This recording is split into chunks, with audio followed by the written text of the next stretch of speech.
Today I will discuss about the electrical porosilicon microarray for DNA hybridization detection. Here is the outline of my talk.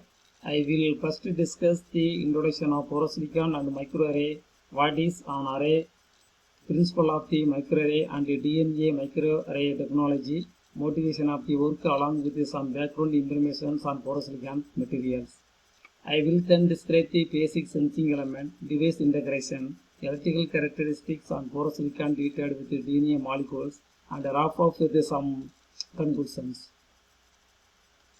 This is the introduction of porosilicon. Silicon has been the principal material utilized for integrated circuit, while they had fifth components such as aluminum arsenide and indium phosphate have dominated the area of optoelectronics.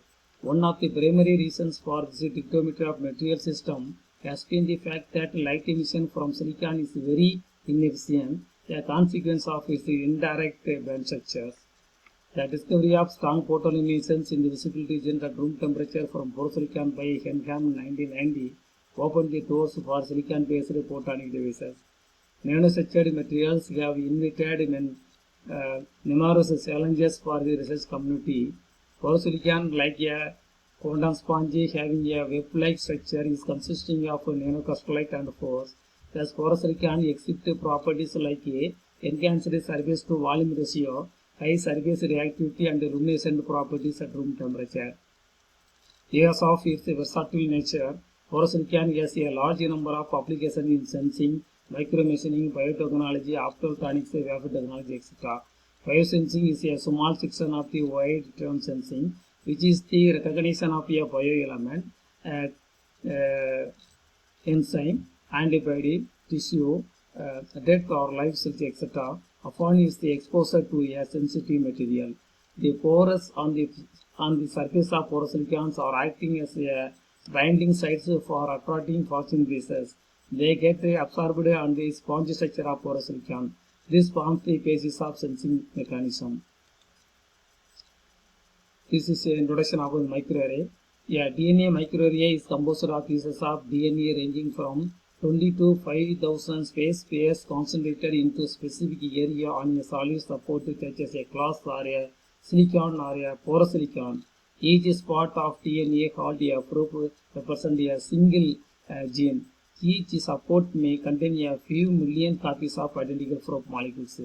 There are several synonyms of DNA microarrays such as DNA chips, gene chips, DNA arrays, gene arrays, and biochips. DNA microarray uses a million different probes fixed on a solid surface. Microarray uses hybridization to detect a specific DNA or RNA in a sample.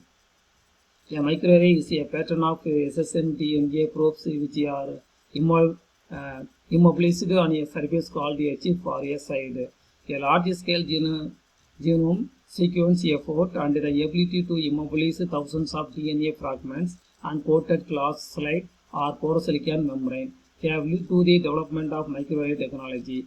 The use of microarray for gene expression profiling was first reported in 1995, and a complete eukaryotic genome on a microarray was published in 1997. Then what is an array? An array experiment makes use of common assay systems such as microplates or standard plotting membrane. An array is an orderly arrangement of samples where matching of unknown and unknown DNA samples is done based on the base pair of rules. So this is the principle of DNA microarray. And the principle of DNA microarray lies on the hybridization between the nucleotide. Using this technology, the presence of genomic or cDNA sequence in 1 lakh or more sequence can be screened in a single hybridization.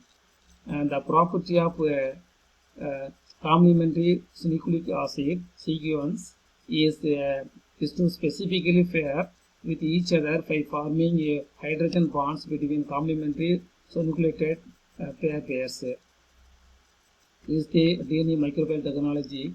In the DNA microarray technology may be defined as a high throughout and versatile technology used for parallel gene expression analysis for thousands of genes of known and unknown functions, used for detection of polymorphisms and mutations in genomic DNA. A DNA microarray is a collection of microscopic DNA spots on salt surface. Each spot contains picomoles of a specific DNA sequence known as probes or reporters. Each identified sequenced gene on a glass silicon chips or a nylon membrane correspond to a fragment of genomic DNA. cDNAs are PCR product or chemically synthesized oligonucleotides of up to 70 meters and they represent a single gene. Probe target habitation is usually detected and quantified by detection of fluorophores, silver, or chemiluminescence lab target to determine relative abundance of nucleic acid sequence in the target. This is the motivation. The motivation of this work is summarized by the lab-on-chip concept. Borosilicon has the following attributes: large surface area to volume ratio, electrical properties are sensitive to surface charge, and with appropriate surface treatment, the material acts as an effective medium cost. All three of these attributes make this material an excellent candidate for electrical sensing application. Borosilicon sensors have been successfully demonstrated. They are sensitive to chemical infiltration. They provide a mechanism for lapel-free detection of DNA habitations in real time. And the devices are scalable and compatible with the silicon process technology, which leads to the ability to integrate the sensor in an array configuration, which is our current focus. The lab on a chip would consist of the integration of such a microarrays with the electronic and fluidic systems. This is the background of the preparation of borosilicons for DNA microarray habitation detections. I would like to provide some background on the borosilicon that we are using for this particular applications. Initially, the performed starting materials P-tape silicon wafer were cut into 4 cm square rectangular pieces and were ultrasonically cleaned in acetone medium. Etching was done in a cylindrical Teflon chamber because of the aggressive nature of the hydrochloric acid used during etching. The cylindrical cell consists of 2 electrodes here, in which silicon wafer as anode and a carbon rod as a cathode placed perpendicular with a distance of 10 cm.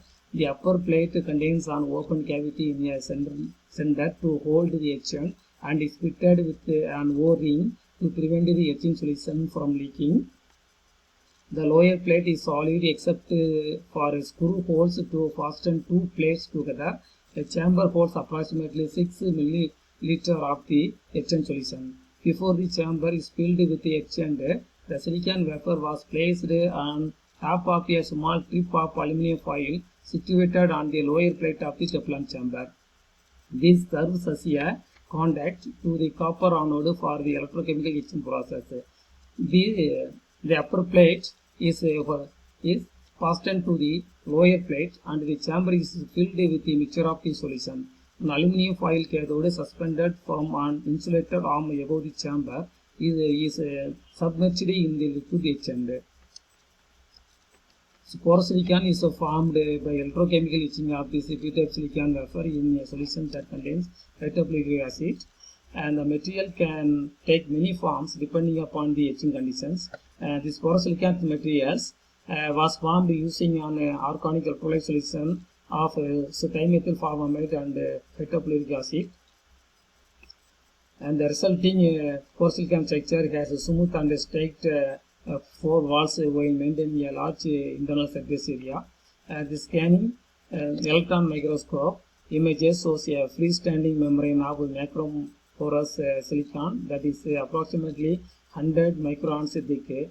The apparent non-uniformity is due to the angle of the samples in the scanning electron microscope. The as prepared borosilicon film is hydrogen passivated and hydrophobic, so a chemical oxidation is performed in hydrogen peroxide for 24 hours. This is the DNA hybridations explanations. Here and the DNA hybridations involves a specific recognition properties of its bases. Cunyan binds only to cytosine and adenine will bind only to thymine. Upon binding it becomes a charged molecule which through electrostatic force of attracts itself to the oxide line 4 walls. The Papa solutions on the DNA molecules added to the porous silicon produce a change in the Tirati constant of the material. You now have a composite material. The binding and attachment process can alter this change, which is the key to the sensing mechanism.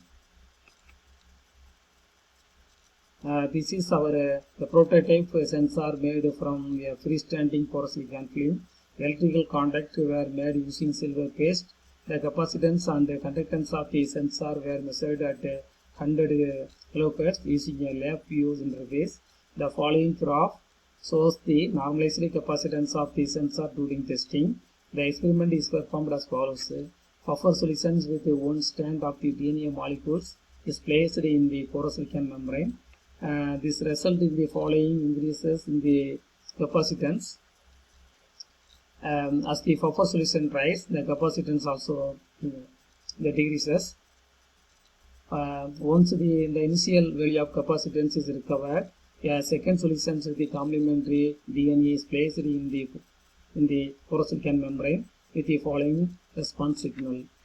Note that the capacitance is increased significantly when there is DNA hybridations.